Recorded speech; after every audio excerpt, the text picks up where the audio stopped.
It's bit.ly/gclassroom17.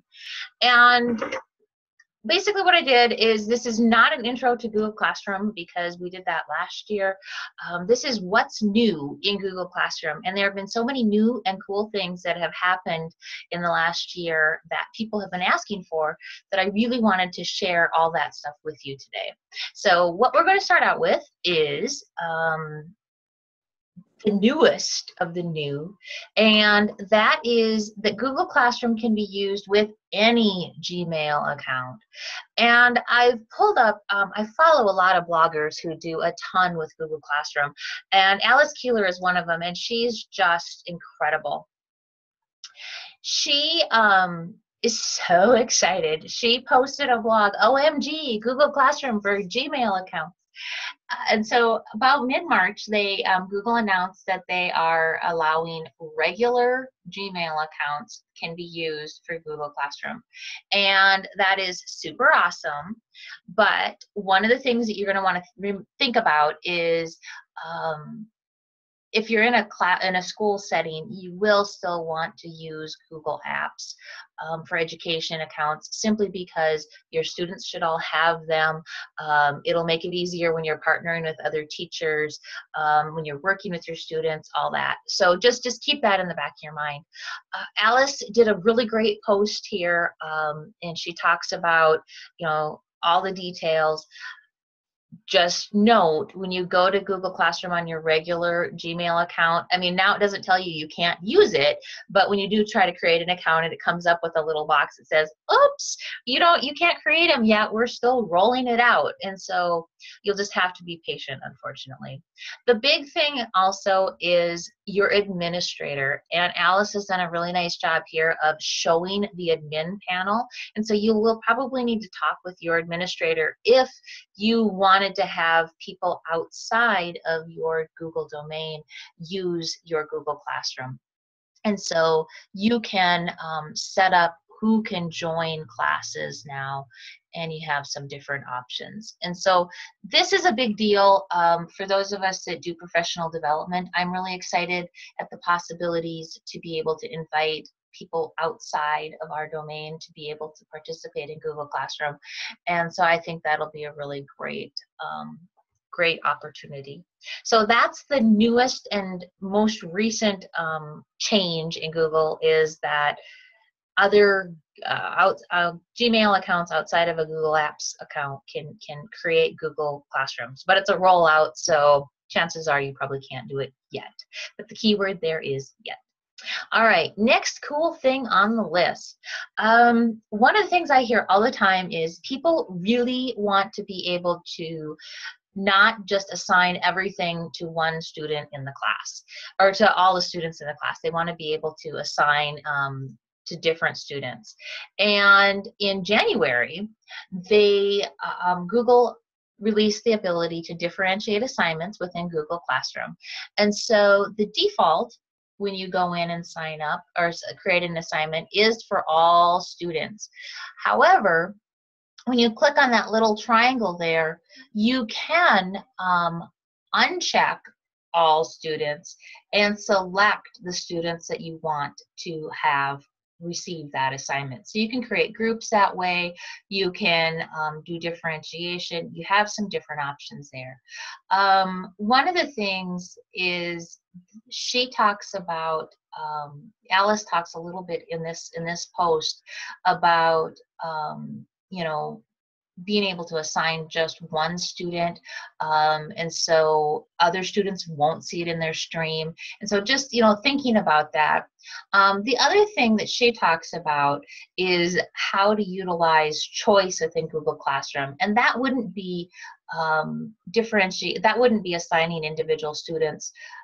You would create your assignment that goes to everybody, and then you give them the opportunity to select one of the direction documents below to guide you through your choice.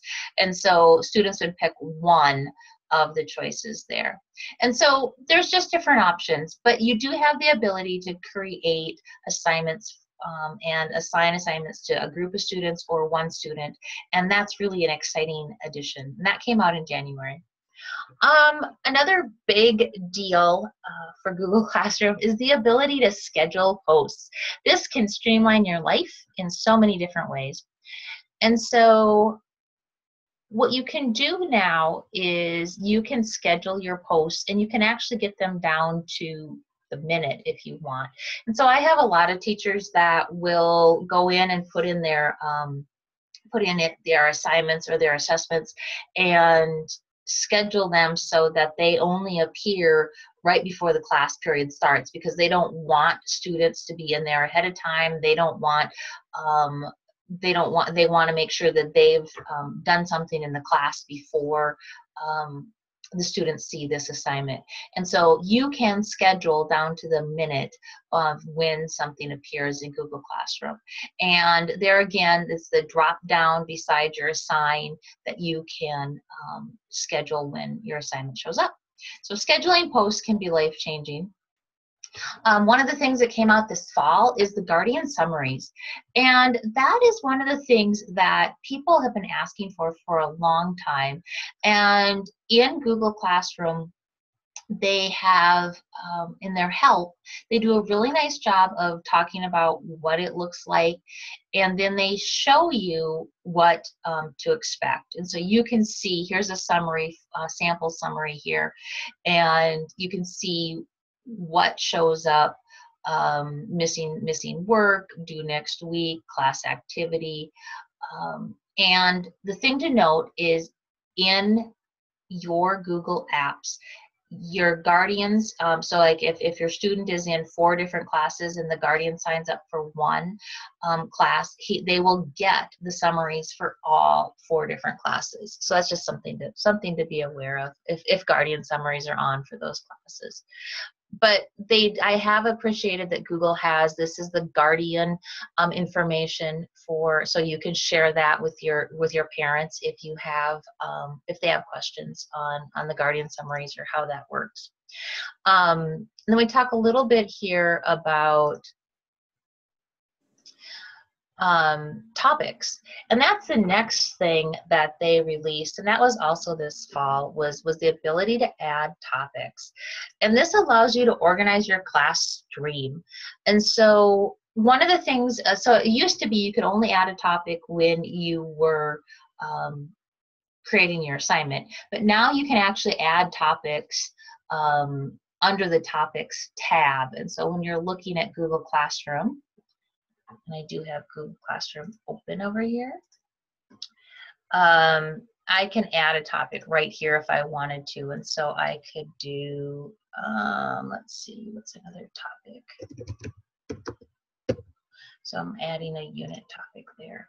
And so I can add topics there, or I can add them on the fly as I am creating the assignments. And so being able to add the topics ahead of time.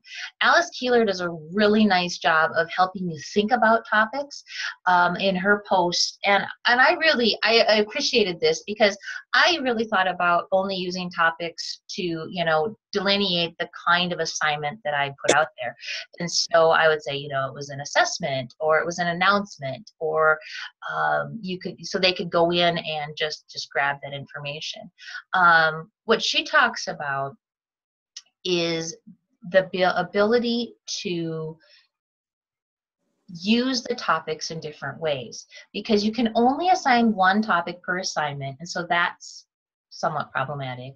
But you can do, she says units, so unit 1, unit 2, but she talks about like elementary teachers. If you didn't want to create multiple classes, you could have your 4th grade and then have your math, ELA, social studies, and use that for your topics.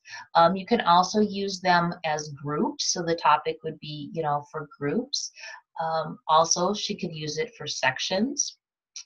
And then also choices. You could use it for choices. And so you have some different options there that she gives in her examples for using the topics. And so I always appreciate that, having some different ideas. Notifications.